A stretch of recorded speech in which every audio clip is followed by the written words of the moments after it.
হালিমা খানম কিশোরগঞ্জ। এই হালিমা খানম কিশোরগঞ্জ, কিশোরগঞ্জ।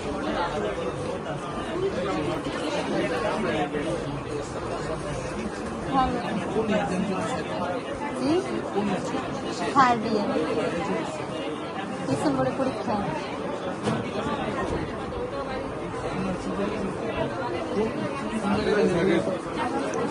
होपे समय পৌঁছাতে না ওই যে শান্তিনগর।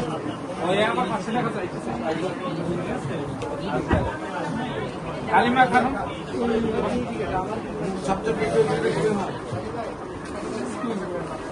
শ্বাসকষ্ট আছে, ঘুম কেমন হয়, খাবার দাচ্ছে কেমন, দুর্বলতা বেশি হয়, প্রস্রাব ক্লিয়ার হয়।